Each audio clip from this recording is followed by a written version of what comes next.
तो देखिए, बक्सर का युद्ध अंग्रेज अधिकारी हेक्टर मुनरो और किसके बीच लड़ा गया। पहला का आंसर देंगे टिकेश्वर देवांगन जी का आंसर आ गया है डी। ओके, बहुत बढ़िया। और बाकी लोग डी। नीलिमा जी का भी आंसर आ गया डी। अब आप लोग सोच रहे होंगे कि हम लोग संविधान के ऐतिहासिक पृष्ठभूमि की बात करते, सर ये हिस्ट्री का क्वेश्चन इसमें कैसे आ गया। भैया, हिस्ट्री ही तो आपका भविष्य तय करेगा। इतिहास ही तो, भूत ही तो भविष्य तय करता है, क्यों? ठीक है ना। तो चलिए, अब इसको समझने का प्रयास करेंगे। धीरे धीरे मैं आपके लिए सारी परतें खोलते हुए चलता हूं। दो ही लोगों का सही आंसर आया है जी। डी इसका राइट आंसर होगा, इसमें कोई बड़ी बात नहीं है, इतना तो आप लोग जानते ही होंगे। डी इसका सही आंसर होगा। क्यों सही आंसर होगा दोस्तों? आपको पता है बक्सर का युद्ध जो है वो कब लड़ा गया था? तो ये लड़ा गया था आपका 22 अक्टूबर को 1764। ये तो फैक्ट है, इसके बारे में आप सभी को मालूम होगा ही। ठीक है, तो इसमें देखिए, इसके साथ साथ आपके जो प्रश्न हैं उन पर ध्यान दीजिएगा। जितने फैक्ट बताए जा रहे हैं उनको बहुत अच्छे से देखिएगा। ठीक है। बक्सर कहाँ पर है दोस्तों, ये भी कभी कभी पूछ लिया जाता है। तो ये बिहार में। कहाँ पर? बिहार में। ओके, बिहार का एक जिला बस्तर। ठीक है, गुड इवनिंग है सभी को, बहुत सारा गुड इवनिंग है, कॉन्सेंट्रेट करिए। बक्सर का युद्ध, और देखिए संविधान के गठन में जो है दो युद्धों का जो है आपको बहुत अच्छे से ध्यान होना चाहिए। एक है आपका प्लासी का युद्ध और एक है आपका बक्सर का युद्ध। तो बक्सर का युद्ध जो लड़ा गया वो 22 अक्टूबर 1764 ईस्वी को। मीर कासिम जो बंगाल का नवाब था, मीर कासिम कहाँ का नवाब था दोस्तों? ये बंगाल का नवाब था। ठीक है,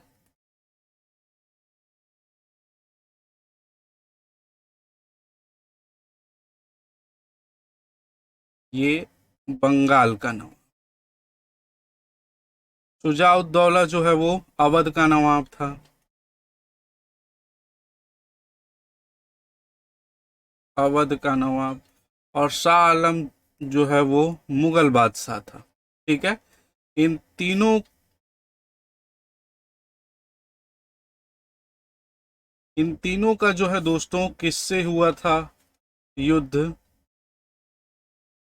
हेक्टर मुनरो, ये लिखा हुआ है, खैर मैं यहाँ पर लिख देता हूँ, हेक्टर मुनरो से। ठीक है।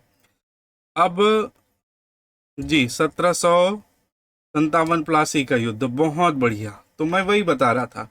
इससे पहले हम लोग बक्सर युद्ध के बारे में बात करें, थोड़ा सा प्लासी के युद्ध के बारे में भी चर्चा कर लेते हैं। ठीक है, प्लासी का युद्ध दोस्तों कब हुआ था? प्लासी का युद्ध ये हुआ था 1757 में। प्लासी कहाँ पर है, किसी को पता है क्या? प्लासी स्थान कहाँ पर है? यदि किसी को पता हो तो जरूर बताइएगा, फिर तो मैं बताऊंगा ही। प्लासी का जो युद्ध हुआ था दोस्तों, वो बंगाल के नवाब उस समय थे सिराजुद्दौला। और इसके पीछे भी एक कहानी है। प्लासी का युद्ध कैसे हुआ था, इसके पीछे भी एक कहानी है। तो कहानी अगर बताने जाऊं तो पूरा हिस्ट्री कवर हो जाएगा, फिर भी आप सुनिए। प्लासी का युद्ध इसलिए हुआ था क्योंकि जब सिराजुद्दौला, उस समय क्या था, अंग्रेज अधिकारी थे और फ्रांसीसी थे। अंग्रेज जो वहां पर व्यापार कर रहे थे और फ्रांसीसी, तो फ्रांसीसियों और अंग्रेजों ने जो है वो सिराजुद्दौला को पता नहीं चलने दिया और किले की घेराबंदी जो है चालू कर दी। अपनी वहां पर सेना बनानी चालू कर दी, किले की घेराबंदी चालू कर दी, है ना। तो दोनों को पता, दोनों अपना अपना जो बनाने लग गए। हाँ जी, आ रहा हूँ, इसका कारण क्या था इसी में आ रहा हूँ। तो दोनों ने किलेबंदी चालू कर दी। तो जो प्लासी का युद्ध था, प्लासी का जो युद्ध था वो एक्चुअल में सिराजुद्दौला से बदला लेने के लिए था। इससे पहले मैंने बताया सिराजुद्दौला ने इन पर जो है वो एक नोटिस भेजा कि भैया आप जो ये किलेबंदी कर रहे हैं अंग्रेजों को और फ्रांसीसियों को, उसको तत्काल रोक दीजिए, नहीं तो आपके खिलाफ कड़ा एक्शन लिया जाएगा।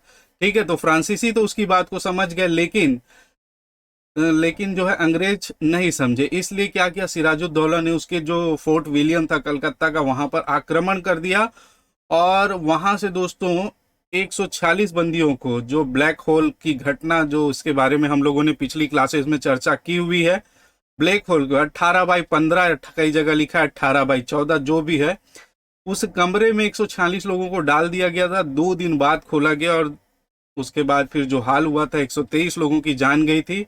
उसमें अंदर में था एक हॉलवेल करके एक अंग्रेज अधिकारी था, उसी के द्वारा जो घटना बताई गई है। कई लोग बोलते हैं कि ये मन गढ़ंत कहानी है, सच्चाई क्या है ये तो अंग्रेज ही जाने और वो जाने। ठीक है, बंगाल में है, ओके। प्लासी जो है वो बंगाल, पश्चिम बंगाल में है, नदिया जिला में पड़ता है, आपको ध्यान रखिएगा। ठीक है, तो मैंने बताया कि वहां पर से फिर इन लोग इसको सिराजुद्दौला से बदला लेने के लिए फिर क्या किया, ये सारी कहानियां गढ़ी, ऐसा कहा जाता है। फैक्ट आपको पता है, बाकी कोई दिक्कत नहीं। इसके बाद क्या किया, लॉर्ड क्लाइव को है दोस्तों, लॉर्ड क्लाइव को कहाँ बुलवाया गया, बंगाल बुलवाया गया। ठीक है, तो जो मेन सन मद्रास प्रेसिडेंसी था उससे बंगाल में बुलवाया गया और उसके खिलाफ फिर एक सैन्य का उच्च अधिकारी था लॉर्ड क्लाइव उस समय, और इसको वहां पर बुलाकर फिर इसके खिलाफ जो है साजिश की गई। तो इसमें मीर जाफर ने लॉर्ड क्लाइव का साथ दिया था। प्लासी के युद्ध में एक एक पॉइंट को आप बहुत अच्छे से याद रखेंगे। नहीं, सिराजुद्दौला और शुजाउद्दौला दोनों अलग अलग है राजकुमार जी, अच्छे से याद रखिएगा। सिराजुद्दौला अलग है, सिराजुद्दौला प्लासी के युद्ध में बंगाल का नवाब था। शुजाउद्दौला जो है दोस्तों अवध का नवाब था, वो बक्सर से रिलेटेड है। बहुत बढ़िया, इसमें लोग कंफ्यूज हो जाते हैं। वैसे ही मीर जाफर मीर कासिम में कंफ्यूज होते हैं। सभी के सभी अलग अलग हैं दोस्तों, नाम लगभग सिमिलर मिलता है, लेकिन आप इसका ध्यान रखिएगा। तो प्लासी का युद्ध हुआ, प्लासी के युद्ध में फिर क्या किया, लॉर्ड क्लाइव ने इसको हरा दिया और लॉर्ड क्लाइव को वहां पर गवर्नर, जैसे इन्होंने प्लासी का युद्ध जीता उसको क्या बना दिया गया, गवर्नर बना दिया गया था। तो ये लॉर्ड क्लाइव जो है वो बंगाल का प्रथम गवर्नर है। मोस्ट इंपॉर्टेंट क्वेश्चन कई बार पूछा जाता है, बंगाल का प्रथम गवर्नर कौन है, अंतिम गवर्नर कौन है। तो मैं अभी सभी गवर्नर जनरल कौन है, अंतिम गवर्नर जनरल कौन है, भारत का प्रथम गवर्नर जनरल कौन है, ये सारे क्वेश्चन जो है वो आएंगे। एक क्वेश्चन में हम लोग कम से कम 20 प्रश्नों का जो है वो जखीरा लेकर आए हैं। तो आप ध्यान से सुनिए और ध्यान से पढ़िए और अपना एग्जाम जो आने वाला है उसको जरूर क्लियर कीजिए दोस्तों। आप कोशिश यही है कि आप लोगों को ये सारी चीजें अच्छे से समझ में आ जाए। ठीक है, तो ये जो प्लासी का युद्ध था, इससे अंग्रेजों को एक बल मिला, अंग्रेजों को बल मिला कि हम लोग जो है यहाँ पर क्या कर सकते हैं, शासन कर सकते हैं। ठीक है, बहुत सारी इसमें बातें हुई, लेकिन मैं मेन पॉइंट पर आऊंगा। यहाँ पर अंग्रेजों को बंगाल का जो है वो अधिकार मिल गया। ठीक है, अंग्रेज जो ईस्ट इंडिया कंपनी थी उसको बंगाल का अधिकार मिल गया, लेकिन बक्सर के युद्ध में और प्लासी के युद्ध में मेन अंतर आप याद रखिएगा, बंगाल का अधिकार तो मिल गया था प्लासी के युद्ध के बाद, लेकिन कोई लिखा पढ़ी नहीं थी, संवैधानिक अधिकार नहीं मिला था, वैधानिक अधिकार नहीं मिला था, विधि के अनुसार अधिकार या लिखित में कहीं पर ऐसा नहीं था कि आप फला फला करेंगे आपको राजस्व का अधिकार होगा या क्या होगा, इस बारे में कहीं पर भी कोई जिक्र नहीं हुआ था। और वही चीज बक्सर के युद्ध में हुआ। उसके बाद जो है फिर बक्सर का युद्ध हुआ 22 अक्टूबर 1764 को। उस समय जो है वो हेक्टर मुनरो और अंग्रेज अधिकारी हेक्टर मुनरो, और जो है इसमें आपको दिया गया है मीर कासिम शुजाउद्दौला शाह आलम, जो बंगाल का नवाब था, अवध का नवाब था और मुगल बादशाह था, इन तीनों के बीच लड़ा गया। इसमें भी हेक्टर मुनरो ने जो है वो शुजाउद्दौला, मीर कासिम और शाह आलम को हरा दिया। हराने के बाद दोस्तों, हराने के बाद 1765 ईस्वी में इलाहाबाद की संधि हुई। कहाँ की, इलाहाबाद की संधि।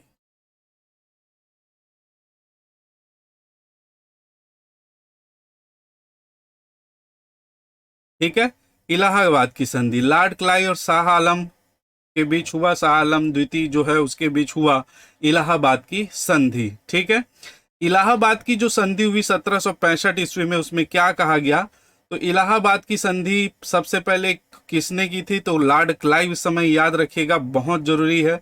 और इसमें क्या हुआ दोस्तों, तो इसमें बहुत आगे हम लोग इस पर चर्चा करने ही वाले हैं। कई जो प्रांत है उसके अधिकार जो है वो किसको दे दिया गया था? अंग्रेजों को दे दिया गया। आगे क्वेश्चन है इसलिए मैं इसमें नहीं बता रहा हूं, सॉल्व आप ही को करना है, ठीक है। और इसी के समय ही, इलाहाबाद की संधि के समय ही 1765 ईस्वी से, सॉरी 65 ईस्वी से 1772 ईस्वी तक दोस्तों क्या रहा? भारत में लूट जो शासन चला वो भारत का लूट के नाम से ये जाना जाता है, 1765 से 1772, क्योंकि यहाँ पर द्वैध शासन लागू हो गया था। अब ये द्वैध शासन क्या है, इलाहाबाद की संधि में क्या हुआ था, इसकी चर्चा मैं आगे और भी करने वाला हूं, तो आप बहुत ध्यान से देखिएगा, ठीक है। इलाहाबाद की संधि में और चर्चा करने वाला हूं, पहले आगे हम लोग प्रश्न ले लेते हैं, दूसरे प्रश्न पर चलते हैं दोस्तों, ठीक है। देखिए, इसी कारण मैं उसको नहीं बताया, क्योंकि यहां पर जो है उसी का ही क्वेश्चन था। इलाहाबाद की संधि के द्वारा अंग्रेजों ने किस प्रांत का दीवानी अधिकार प्राप्त किया था? ऑप्शन ए है बंगाल, ऑप्शन बी है बंगाल बिहार, ऑप्शन सी है बंगाल बिहार उड़ीसा, और ऑप्शन डी है इलाहाबाद। इसीलिए दोस्तों मैंने इसको रोक कर रखा ताकि आप लोग जो है इसको बताएं, सॉल्व करें। और एक बात, ये बहुत इंपॉर्टेंट क्वेश्चन है, सीरीज है, पूरा कॉन्सेप्ट आपका क्लियर होगा। अगर संविधान से अभी आप तक परिचित नहीं है तो अब परिचित हो जाएंगे दोस्तों, और इससे आगे के क्वेश्चन आप बिल्कुल तैयार करके रख सकते हैं। ये सीरीज हम लोग चलाएंगे, ठीक है, एक के बाद एक। नेक्स्ट क्वेश्चन है आपके सामने, क्वेश्चन का आंसर दीजिएगा। अगर आप सिविल सेवा की तैयारी कर रहे हैं तो आपको कॉन्सेप्ट क्लियर होना चाहिए। कोई भी स्टेट लेवल के एग्जाम की तैयारी कर रहे हैं तो भी कॉन्सेप्ट क्लियर होना चाहिए, क्योंकि आपके जो अभी प्रश्न आ रहे हैं बहुत डेप्थ में पूछे जा रहे हैं दोस्तों, ठीक है। चलिए, सी आंसर आ रहा है, सी सी सी जी, बहुत बढ़िया। मतलब आप लोगों का जिज्ञासा जो है वो अच्छे से शांत हो गया है, ठीक है, मतलब आप लोगों ने बहुत अच्छे से पढ़ा है। तो ये बंगाल बिहार और उड़ीसा बिल्कुल सही जवाब है, बी नहीं है, सी है, ठीक है। तो जो 1765 की इलाहाबाद की संधि थी,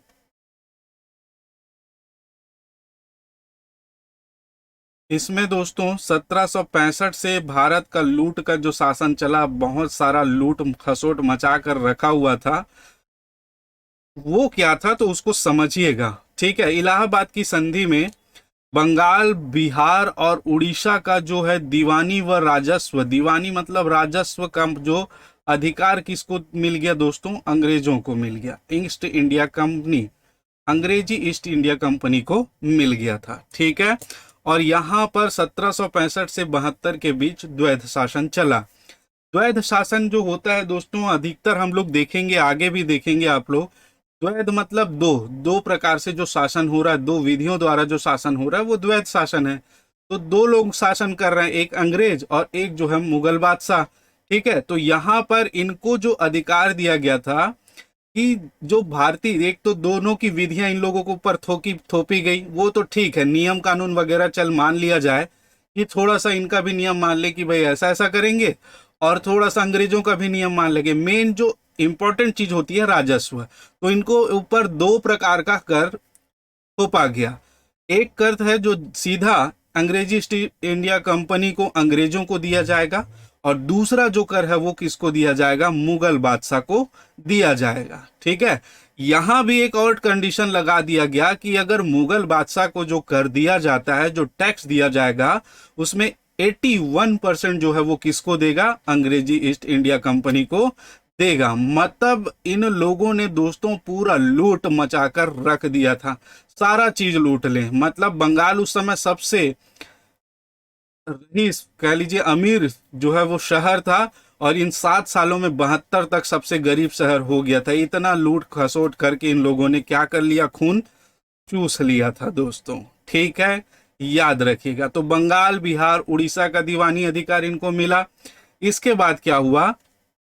तो इसके बाद दोस्तों ये चीज वहां ब्रिटिश संसद देख रही थी, ब्रिटिश में जो है वो महारानी थी वो देख रही थी। तो ये जो चल रहा था कार्यक्रम, उसको देखने के बाद वहां पर जो ब्रिटिश संसद ने ये सोचा, ब्रिटिश जो महारानी ने ये सोचा कि ये जो चल रहा है इससे तो हम लोग ज़्यादा दिन तक भारत में शासन नहीं कर पाएंगे। अगर ऐसे ही भारत को लूटते रहें तो भारत के लोग बहुत जल्दी जागृत हो जाएंगे और उनको पता चल रहा है कि वो लूट रहे हैं, तो हमारे खिलाफ विद्रोह कर देंगे, हमारा शासन जो है वो ज़्यादा दिन तक नहीं चल पाएगा। तब क्या किया गया दोस्तों, तब आपका जो मेन पॉइंट यहाँ से स्टार्ट होता है। कंपनी का जो शासन चल रहा था, ब्रिटिश ईस्ट इंडिया कंपनी के शासन को रेगुलेट करने के लिए, नियमित करने के लिए, उस पर प्रतिबंध लगाने के लिए 1773 में क्या लाया गया, रेगुलेटिंग एक्ट लाया गया। मैं कहानी के रूप में आपको बता रहा हूं और आपको बहुत अच्छे से समझना है, ठीक है। 1773 में रेगुलेटिंग एक्ट,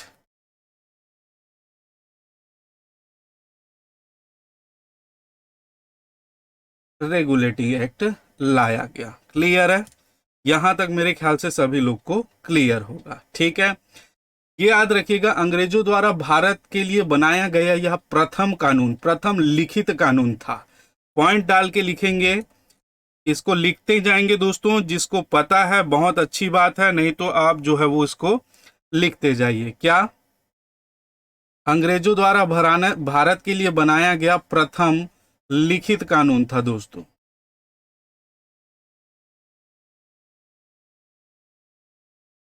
लिखित कानून था। दूसरी बात याद रखिए, जो गवर्नर का पद था उसको क्या कर दिया गया, पद का नाम चेंज कर दिया गया, गवर्नर जनरल कर दिया गया।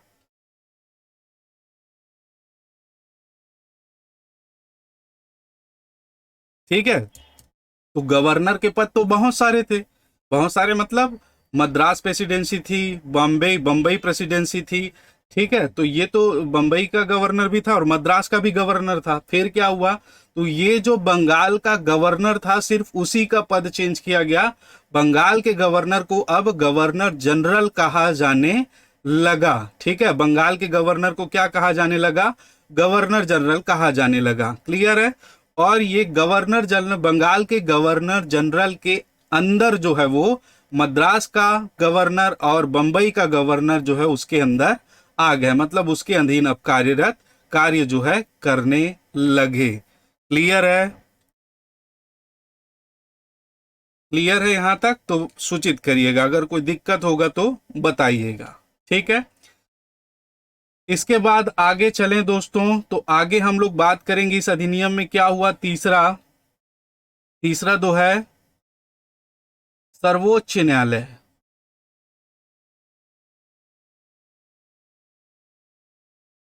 सर्वोच्च न्यायालय की स्थापना के लिए प्रावधान किया गया 1773 के रेगुलेटिंग एक्ट में। बहुत अच्छे से ध्यान रखिएगा, 1773 में सर्वोच्च न्यायालय गठित नहीं हुआ, स्थापना नहीं हुई। सर्वोच्च न्यायालय के लिए प्रावधान किया गया कि यहां पर एक सर्वोच्च न्यायालय की स्थापना की जाए। इसका क्या किया गया, प्रावधान किया गया 1773 के रेगुलेटिंग एक्ट में। और इसी एक्ट के तहत 1774 में कलकत्ता के ही जो है दोस्तों फोर्ट विलियम में, फोर्ट विलियम में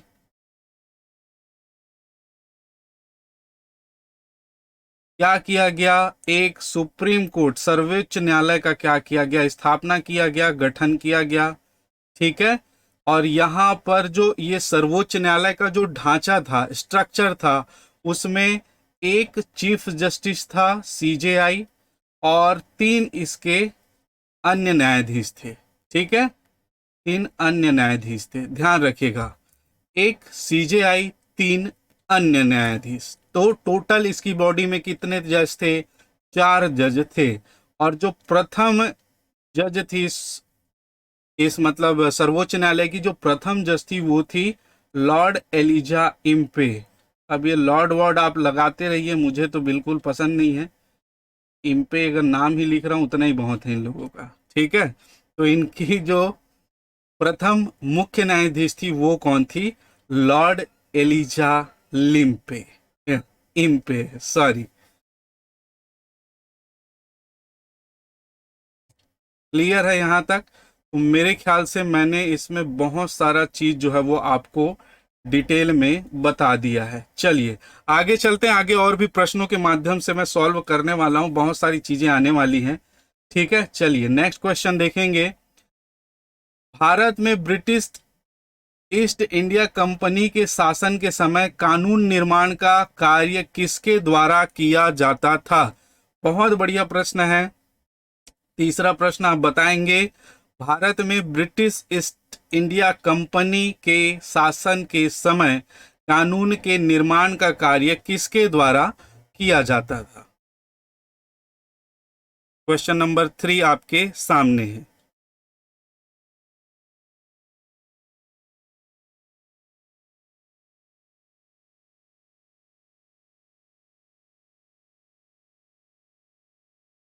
जल्दी बताएंगे, जिसको भी पता हो फटाक से बताएं। ब्रिटिश ईस्ट इंडिया कंपनी द्वारा, ब्रिटिश क्राउन द्वारा, ब्रिटिश संसद द्वारा, या सभी के द्वारा? दोस्तों इसमें क्वेश्चन आंसर आपको ज्यादा कराना उद्देश्य नहीं है, आपका कॉन्सेप्ट क्लियर करना है प्रश्नों के माध्यम से। ठीक है, 3 का आंसर ए आ रहा है, ए। 4 का सी, ए ए ए डी, बढ़िया।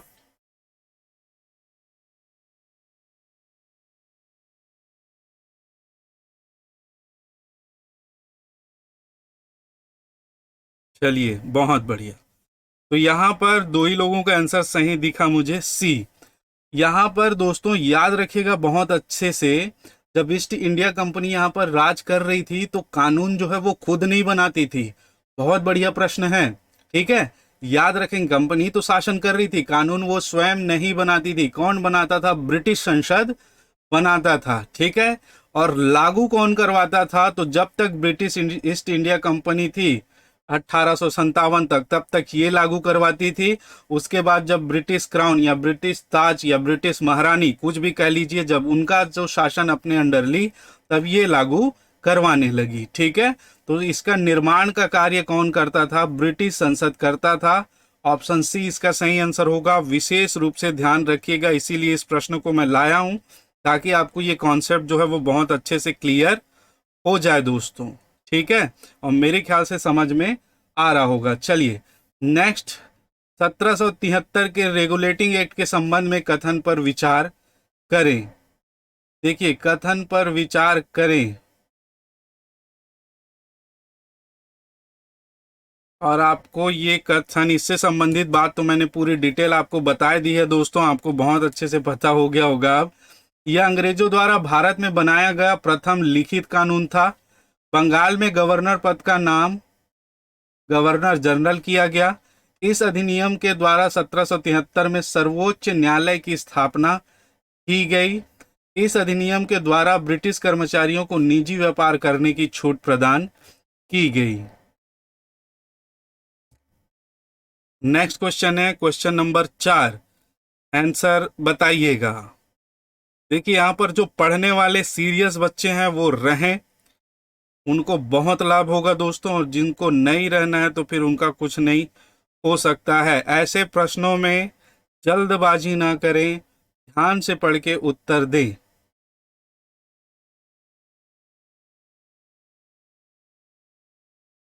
फोर का सी, सी, ए। अब भी मैंने पूरा डिटेल डिस्कस किया दोस्तों, अगर आप वीडियो पीछे भी करके देख लेते तो भी आप सही आंसर दे देते। एक ही 2 लोगों का सही आंसर आया है। देखिए, यह अंग्रेजों द्वारा भारत में बनाया गया प्रथम लिखित कानून था, बिल्कुल सही है। ठीक है, बंगाल के गवर्नर पद का नाम गवर्नर जनरल किया गया, बिल्कुल सही है। इस अधिनियम के द्वारा 1773 में सर्वोच्च न्यायालय की स्थापना की गई, ये गलत है। अभी बताया 1773 में सर्वोच्च न्यायालय के लिए प्रावधान किया गया था, स्थापना नहीं की गई थी। स्थापना 1774 में हुई, कलकत्ता के फोर्ट विलियम में। बॉडी में 4 जज थे, एक मुख्य न्यायाधीश, 3 अन्य न्यायाधीश, एक जो न्यायाधीश इसकी पहली बनी एलिजा इम्पे। इतनी बातें मैं आपसे बहुत डीपली डिस्कस कर चुका हूं, क्लियर है? तो यहां पर ध्यान रखेंगे, ये गलत है। तो ये गलत है, तो ये गलत ही होगा। इस अधिनियम के द्वारा ब्रिटिश कर्मचारियों को निजी व्यापार करने की छूट प्रदान की गई, गलत।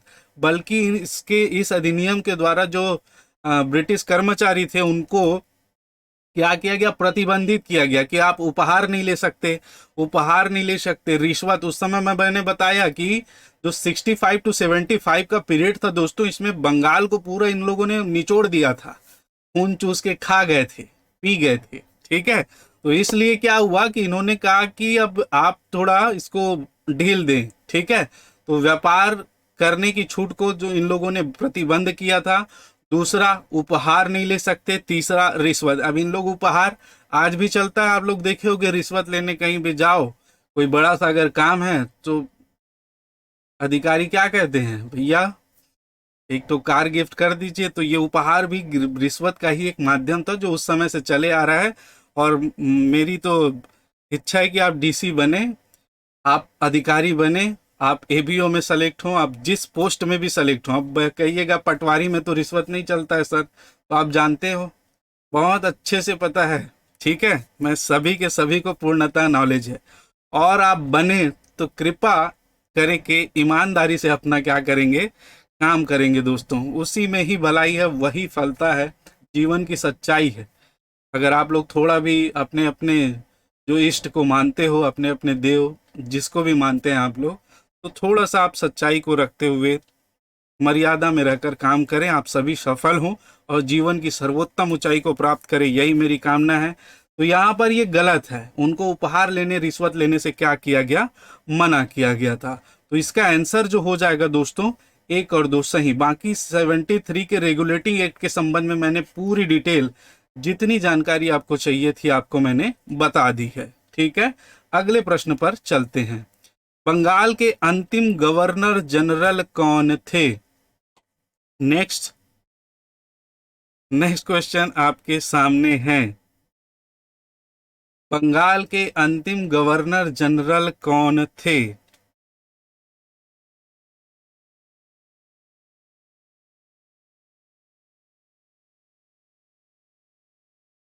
लॉर्ड क्लाइव थे, लॉर्ड वॉरेन हेस्टिंग्स थे, लॉर्ड विलियम बेंटिंग थे, हेक्टर मुनरो थे। जल्दी से इसका जवाब देंगे।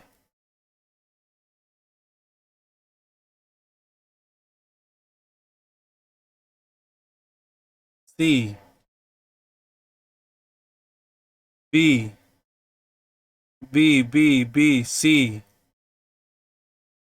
बी, सी।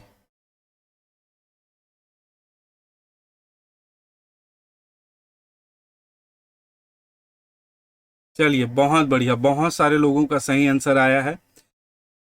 तो बंगाल के अंतिम गवर्नर जनरल की बात करा जाए दोस्तों, तो वो थे विलियम बेंटिक। हमारा आंसर ये होगा, अंतिम गवर्नर जनरल, अंतिम गवर्नर जनरल कहाँ के? तो थोड़ा सा यहाँ पर आपको कॉन्सेप्ट को क्लियर कर दूं। बंगाल के, ठीक है। लॉर्ड क्लाइव जो था वो बंगाल का प्रथम गवर्नर था। कौन था? प्रथम गवर्नर। ठीक है। वॉरेन हेस्टिंग की बात करें दोस्तों, वॉरेन हेस्टिंग की बात करें,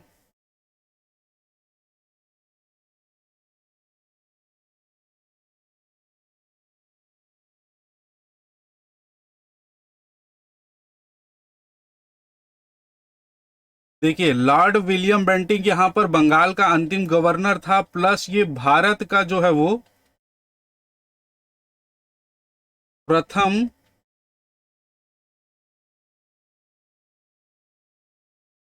गवर्नर जनरल था।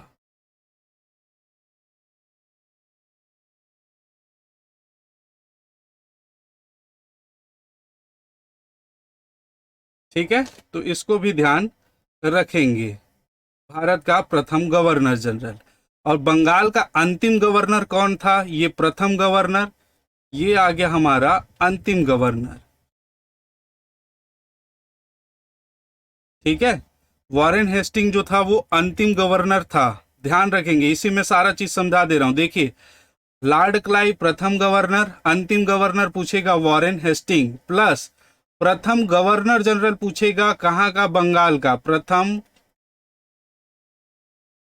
Governor general Bengal. ठीक है, तो भी यही था, लॉर्ड वॉरेन हेस्टिंग अंतिम गवर्नर था बंगाल का, प्रथम गवर्नर जनरल था बंगाल का। क्लियर है? लॉर्ड विलियम बेंटिंग बंगाल का अंतिम गवर्नर जनरल था और भारत का प्रथम गवर्नर जनरल था। ठीक है, तो एक ही क्वेश्चन में आपके सारे आंसर जो है वो मिल गए हैं। William Bentinck, Warren Hasting Bengal का अंतिम गवर्नर। बिल्कुल बिल्कुल सही जवाब है। तो मेरे ख्याल से आप सभी का कॉन्सेप्ट क्लियर है। टिकेश्वर देवांगन जी बहुत बढ़िया। पटवारी में हिस्ट्री कितने मार्क्स का आता है? मैं ऐसे स्टूडेंट से कृपया 50 बार अनुरोध कर चुका हूं, सिमरन जी, आप लोग स्टूडेंट तभी हैं जब आपको ये क्लियर हो कि आप जो है वो किसका एग्जाम दे रहे हैं, पिछले 5 साल का पेपर आपके पास हो, सिलेबस आपके पास हो, आप खुद ही एनालाइज कीजिए। आप ये डिपेंड मत रहिए, अगर आपको लगना है मेहनत आपको करना है, किस साल कितने क्वेश्चन आ रहा है उसको आप देखिए और सिलेबस देखिए, सिलेबस में मार्क्स दिए हुए हैं। अधिकतर ये होता है कि जो मार्क्स दिए होते हैं, जितने टॉपिक होते हैं उसमें बांट दिया जाता है। अगर 30 मार्क्स है, उसमें 5 टॉपिक है, तो हर टॉपिक से 6-6 नंबर का जो है वो पूछा जाता है। तो आपको सबसे पहले यही पता होना चाहिए कि आपका जो है वो कौन सा विषय, कौन से सब्जेक्ट का दे रहा है और कितना दे रहा है। तो प्लीज कक्षा के बीच में ये क्वेश्चन ना करें कि सर इसका सिलेबस क्या है और उसमें इसका कितने मार्क्स का आएगा। ठीक है, तो प्लीज इस बात का आप बिल्कुल ध्यान रखेंगे, बिल्कुल बुरा नहीं मानेंगे। हाँ जी, 35 नंबर का है तो आप डिवाइड कर लीजिए, जितने उसमें सब्जेक्ट दिए हुए हैं उतने बराबर इक्वल एक क्वेश्चन इधर उधर हो सकता है, इससे ज्यादा नहीं होगा।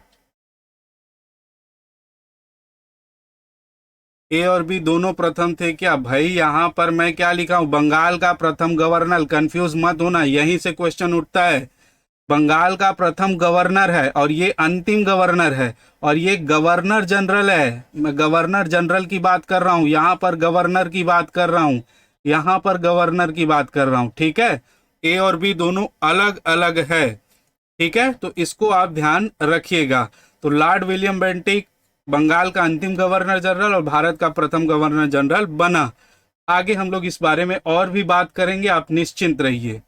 क्वेश्चन नंबर 6, 5 हो गया, 6। चलिए, ब्रिटिश सरकार, ये तो सरकार को अनर्थ ही लिखा गया यहाँ पर, ये होगा सरकार द्वारा गठित बोर्ड ऑफ कंट्रोल के संबंध में असत्य कथन है। चलिए, आपके सामने नेक्स्ट क्वेश्चन है, ब्रिटिश सरकार द्वारा गठित बोर्ड ऑफ कंट्रोल के संबंध में दोस्तों सत्य असत्य कथन छांटना है, सत्य कथन नहीं।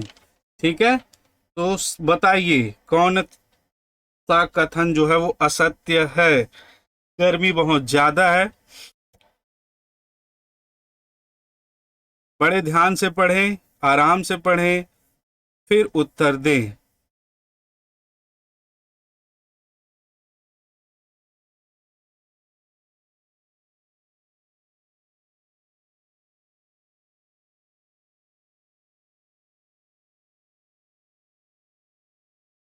जल्दी से उत्तर देंगे भाई, स्टेटमेंट मैं पढ़ देता हूं।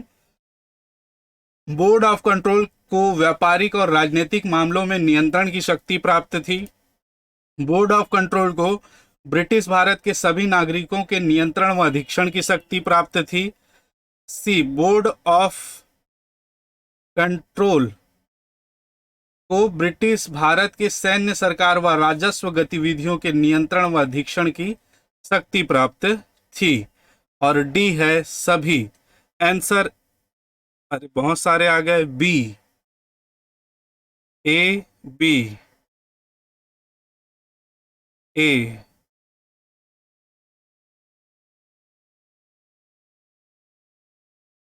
बोर्ड और कोड डिफरेंट नहीं था, बोर्ड और कोड डिफरेंट नहीं था, ध्यान रखेंगे। बोर्ड और कोड डिफरेंट नहीं है, वो एक ही लगभग सिमिलर कह दिया जाता है, ठीक है। Board of control, court of control लगभग सिमिलर है, लगभग मतलब सिर्फ नाम में ही अंतर है, बाकी दोनों के लिए एक ही प्रयोग किया जाता है, इसमें कोई इशू नहीं है। ए आंसर आया, ए, एस जी बी ए, सिमरन जी भी ए, बी। तो इसका सही आंसर है दोस्तों, बोर्ड ऑफ कंट्रोल के व्यापारिक और राजनीतिक मामलों में नियंत्रण की शक्ति प्राप्त थी। ये बिल्कुल गलत बात है भाई, ये बोर्ड ऑफ कंट्रोल गठित ही इसलिए किया गया था। अच्छा, एक प्रश्न इसी के साथ ही, एक प्रश्न इसी के साथ ही मैं आपसे जोड़ दे रहा हूं, ये बोर्ड ऑफ कंट्रोल का गठन कब किया गया, मतलब कौन से एक्ट के माध्यम से किया गया था, जरा बताएंगे, ठीक है। चलिए, तो बोर्ड ऑफ कंट्रोल को व्यापारिक और राजनीतिक नहीं, इन दोनों को पृथक पृथक करने के लिए ही दोस्तों क्या किया गया था, बोर्ड ऑफ कंट्रोल का गठन किया गया था, ठीक है। जल्दी से बताएं, दूसरा क्वेश्चन इसके साथ लगे हुए मैंने पूछा है, फिर मैं आगे बात करूं कि बोर्ड ऑफ कंट्रोल का गठन किस एक्ट में किया गया। पिट्स इंडिया एक्ट, बढ़िया सिमरन जी, बहुत बढ़िया। 1173 का एक्ट नहीं है टिकेश्वर जी, 1773 आपके लिखने में मिस्टेक हो गया होगा, तो ये 1773 होना चाहिए था, लेकिन आपका 1773 भी नहीं है भाई। 1773 तो रेगुलेटिंग एक्ट है, और पिट्स ईस्ट इंडिया एक्ट की बात कर रहे हो सिमरन जी, दोनों कैसे सिमिलर हो जाएगा। 1784 कौन से एक्ट है बोर्ड ऑफ कंट्रोल का, 1784 का एक्ट है, ठीक है। यहां पर मैं बता दूं, board of control,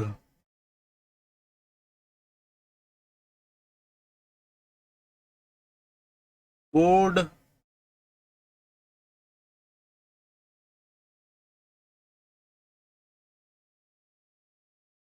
of director, ठीक है। ये दो बॉडी थी, ये गठित हुई 1784 के पिट्स इंडिया एक्ट में, ठीक है।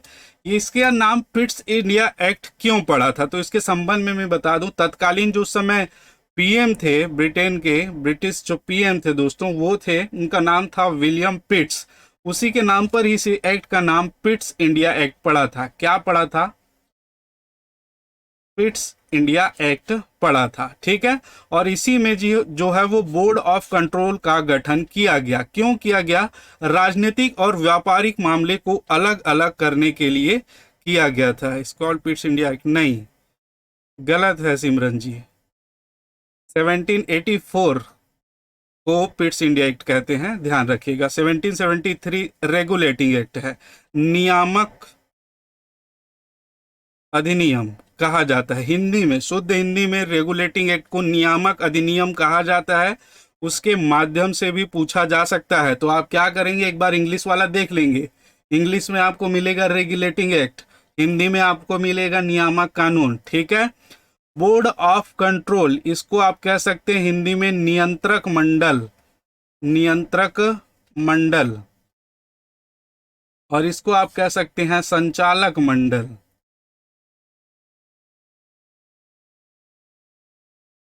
संचालक मंडल, दो बोर्ड। तो ये बोर्ड ऑफ डायरेक्टर्स जो है उनको अधिकार दिया गया, व्यापारिक जो मामले थे, व्यापारिक मामलों को हैंडल करेंगे, और नियंत्रक मंडल जो है वो राजनीति,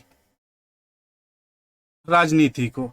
एक्चुअल में जब ईस्ट इंडिया कंपनी आई थी दोस्तों, तो जब ईस्ट इंडिया कंपनी आई थी तो वो केवल व्यापार करने के लिए आई थी, ठीक है, व्यापार करने के लिए आई थी, तो लेकिन बाद में धीरे धीरे क्या हुआ, वहां पर राजनीति भी वो करने लगी थी, ठीक है। तो उसके माध्यम से फिर क्या हुआ, ये अलग हुआ, बोर्ड ऑफ डायरेक्टर जो है व्यापारिक संचालन करेंगे, व्यापारिक जो मामले हैं उसका, बोर्ड ऑफ कंट्रोल जो है वो राजनीतिक मामलों को देखेगी। इस प्रकार से इसको दो भागों में क्या कर दिया गया, विभाजित कर दिया गया था। क्लियर है, मेरे ख्याल से इसको समझ में आ गया होगा। बोर्ड ऑफ डायरेक्टर्स जो है वो शुरू से गठित थी, 24 इसके सदस्य आप सभी को पता है। जब व्यापारी मंडल यहाँ पर व्यापार करने आई, तभी बोर्ड ऑफ डायरेक्टर्स का जो है वो गठन किया जा चुका था। बोर्ड ऑफ कंट्रोल का गठन कब किया गया? 1784 के पिट्स इंडिया एक्ट के तहत किया गया था। क्लियर है? चलिए, तो इसका जो आंसर है मैंने बताया ए इसका आंसर होगा। बाकी ये दोनों सही है। बोर्ड ऑफ कंट्रोल को ब्रिटिश भारत के सभी नागरिकों को नियंत्रण व अधीक्षण की शक्ति प्राप्त थी, बिल्कुल सही बात है। दूसरी अगर बात करें, board of control British Bharat के सैन्य, सरकार व राजस्व गतिविधियों के नियंत्रण व अधीक्षण की शक्ति प्राप्ति थी, ये भी बिल्कुल सही बात है। और सभी तो हो ही नहीं सकता, तो असत्य कथन छांटना है, तो असत्य जो कथन है वो है ए। क्लियर? चलिए आगे चलते हैं। निम्न में से किस अधिनियम द्वारा ईसाई मिशनरीज को भारत में ईसाई धर्म के प्रचार प्रसार करने की अनुमति दी गई? ठीक है, किस मिशन के द्वारा, किस मिशन के द्वारा ईसाई मिशनरीज को भारत में ईसाई धर्म के प्रचार प्रसार की अनुमति दी गई? यहाँ पर 1773 रेगुलेटिंग एक्ट, 1784 का जो है पिट्स इंडिया एक्ट, 1813 का चार्टर एक्ट, 1833 का चार्टर अधिनियम या चार्टर एक्ट कह लीजिए, 7 का सी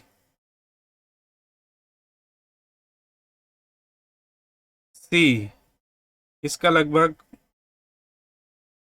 सही जवाब आएगा।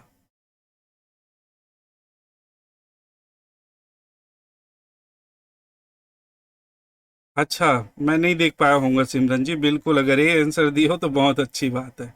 नहीं, आंसर आपने ये दिया था, बाकी जो पिट्स इंडिया एक्ट को आपने 1773 का बताया था, इसलिए मैंने कहा था। चलिए चलिए, तो ये है 18 सी इसका राइट आंसर है। बहुत लोगों ने इसको सही जवाब दिया है। 1813 के चार्टर अधिनियम में दोस्तों ईसाई मिशनरियों को जो है वो ईसाई धर्म के प्रचार प्रसार का की अनुमति जो है वो दे दी गई।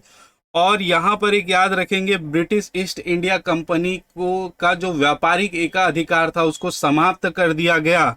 इसमें एक चीज और याद रखेंगे, दूसरा पॉइंट 1813 के एक्ट में दोस्तों और याद रखेंगे, एक तो ये अनुमति दी गई, ये इंपॉर्टेंट है। और दूसरा जो है दोस्तों, दूसरा जो है वो कंपनी के एकाधिकार को, कंपनी के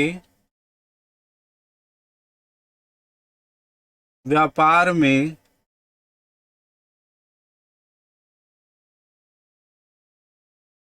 एकाधिकार को क्या कर दिया गया? समाप्त कर दिया गया, समाप्त कर दिया गया। ठीक है, कंपनी के व्यापार के एकाधिकार को समाप्त कर दिया गया। मतलब दोस्तों, कंपनी जो एक छत्र राज्य कर रही थी उसको समाप्त कर दिया गया। केवल चीनी और चाय, चीन के साथ जो व्यापार करते थे, जो भी व्यापारिक लेन देन करते थे, और चाय का जो व्यापार करते थे, उनको छोड़कर बाकी जो एकाधिकार है उसको समाप्त कर दिया गया। तो 2 पॉइंट 1813 के चार्टर एक से आपको याद रखने हैं, बहुत ज्यादा महत्वपूर्ण है, याद रखिएगा।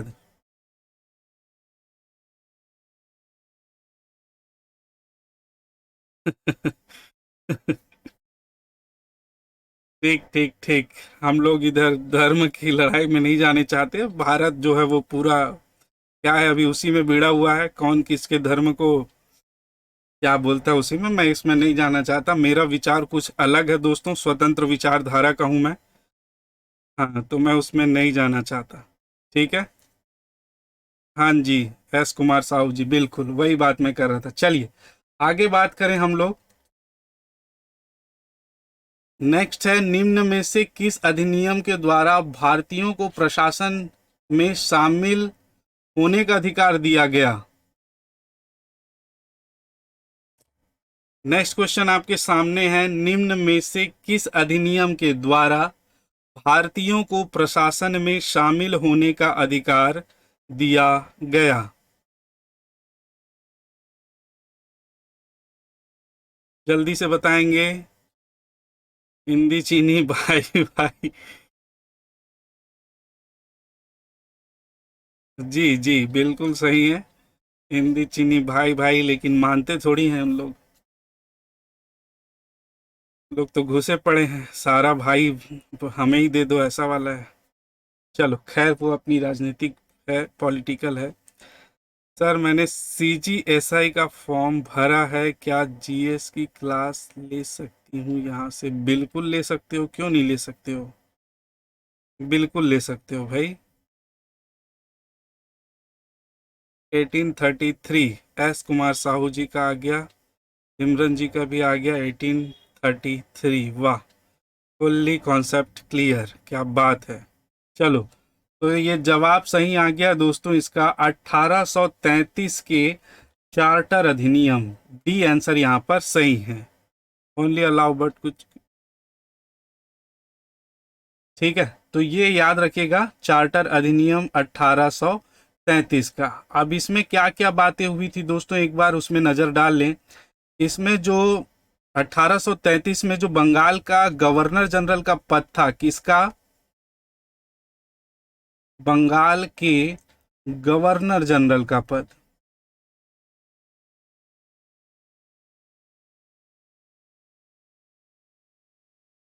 ये पद का क्या कर दिया गया दोस्तों, नाम बदल दिया गया। नाम बदल कर क्या कर दिया गया? भारत का गवर्नर जनरल कर दिया गया। भारत का गवर्नर जनरल।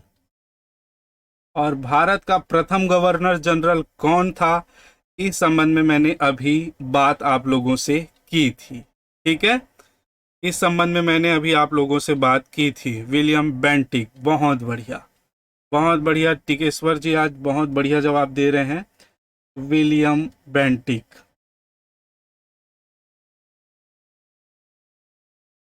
ठीक है। दूसरा जो इसमें पॉइंट याद रखना है दोस्तों, अभी तक गवर्नर जनरल की कार्यकारिणी परिषद में, जब तक बंगाल का गवर्नर जनरल था, उस गवर्नर जनरल की कार्यकारिणी परिषद में दोस्तों 3 सदस्य होते थे। ठीक है, 3 सदस्य होते थे। लेकिन इसमें दोस्तों जब भारत का गवर्नर जनरल बनाया गया, तब इस कार्यकारिणी में कितने सदस्य कर दिए गए? 4 सदस्य कर दिए गए। तो एक जो सदस्य विधि मंत्री के रूप में जुड़ा था, उसका नाम क्या था, आप लोगों को बताना है। विधि मंत्री या विधि सदस्य के नहीं, विधि जानकार सदस्य के रूप में जुड़ा था, उसका नाम क्या है ये बताना है। ठीक है, उसका नाम आपको बताना है दोस्तों, जल्दी से बताइएगा।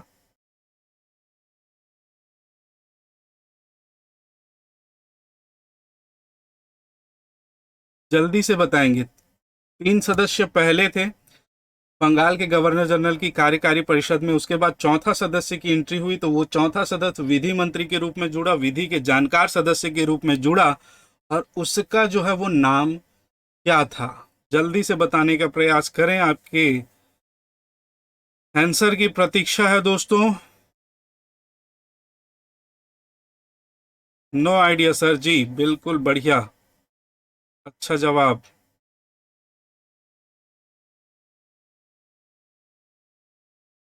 और भी देख लेते हैं, कोई है हमारे पास दिग्गज?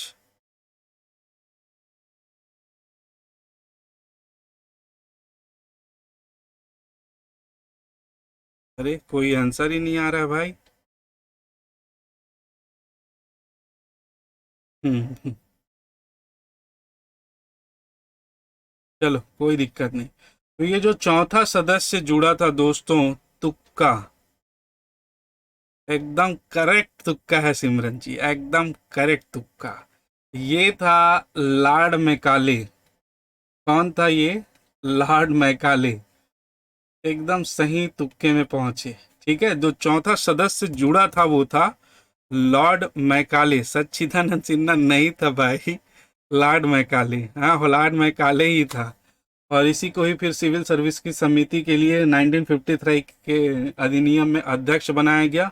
और यहाँ पर ही भी ये विधि आयोग के अध्यक्ष के रूप में जुड़े थे। विधि आयोग कह लीजिए, विधि मंत्री कह लीजिए, तो इसको आप ध्यान रखेंगे, लॉर्ड मैकाले को। ठीक है, तो ये 1833 का चार्टर अधिनियम। हाँ जी, तो ये दोस्तों 1833 के चार्टर अधिनियम तक की हम लोगों ने बात करी है। आज इसकी पहली क्लास थी, मुझे थोड़ा सा इसके कितने क्वेश्चन लेने चाहिए मुझे आइडिया नहीं थे, और क्वेश्चन का मेरे को टॉपिक कंप्लीट करना था 1833 तक के चार्टर अधिनियम का। सारी बातें अगर आप लोगों ने एक एक बातें नोट करी होंगी तो आपको इससे ज़्यादा और प्रश्न नहीं बनेंगे। आप ध्यान से इसको पढ़िएगा, ठीक है। और इसका अगर पीडीएफ चाहिए दोस्तों तो नीचे टेलीग्राम का लिंक दिया हुआ है, उसको भी आप ज्वाइन कर सकते हैं। कल आप लोग ध्यान रखिएगा, कल हम लोग डिस्कस करेंगे, कल का हमारा टॉपिक रहेगा, पढ़ के आइएगा। आपके पास कोई क्वेश्चन हो तो वो भी ला सकते हैं। टॉपिक मैं बता दे रहा हूँ, टॉपिक कल का रहेगा 1853 का अधिनियम जो है, ठीक है। और उसके से लगाकर 1947 तक जो संविधान के गठन तक क्या क्या स्थितियां बदली, उन सभी पर डिस्कस करेंगे, प्रश्नों के माध्यम से डिस्कस करेंगे। और हाँ, बहुत बढ़िया, ऐसे ही प्रश्नों के माध्यम से कल भी डिस्कस करेंगे। तो आप इतना पढ़िएगा, कल हम लोग फिर से मुलाकात करेंगे दोस्तों, ठीक है। आशा करता हूँ आपको क्लास पसंद आया होगा, और आप लोग कमेंट तो करोगे नहीं, ठीक है। तो आपकी इच्छा है, धन्यवाद रहेगा आप लोगों को। लाइक अगर पसंद आई हो तो कर देना, नहीं हो तो सजेशन आपका कोई हो तो वो भी बता दीजिएगा। और हमारी क्लासेस भी चल रही हैं, अगर आपको कोई भी दिक्कत होगी पढ़ने में तो आप हमसे जुड़ सकते हैं, और अगर आप तैयारी कर सकते हैं तो आप बहुत अच्छे से करिए। एबीओ की भी जो क्लास चल रही है, हॉस्टल वार्डन की जो भी क्लास चल रही है, पटवारी की क्लास तो चल रही है, लेकिन पटवारी के लिए समय बहुत ही कम बचा हुआ है दोस्तों। आप जो है इस नंबर पर संपर्क कर लीजिएगा, ये नंबर है 8839470415। इस पर संपर्क करके सारी जानकारी प्राप्त कर सकते हैं।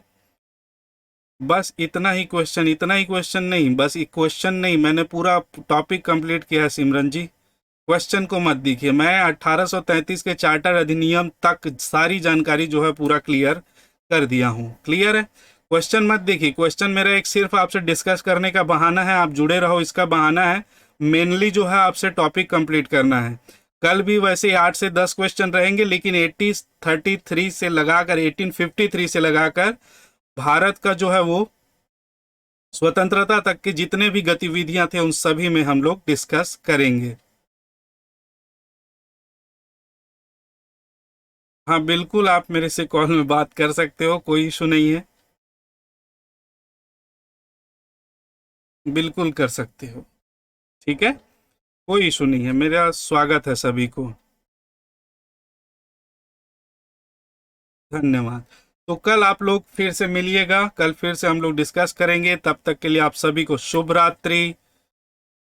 व्यस्त रहिए, मस्त रहिए, पढ़ते रहिए और आनंद के साथ पढ़िए। धन्यवाद।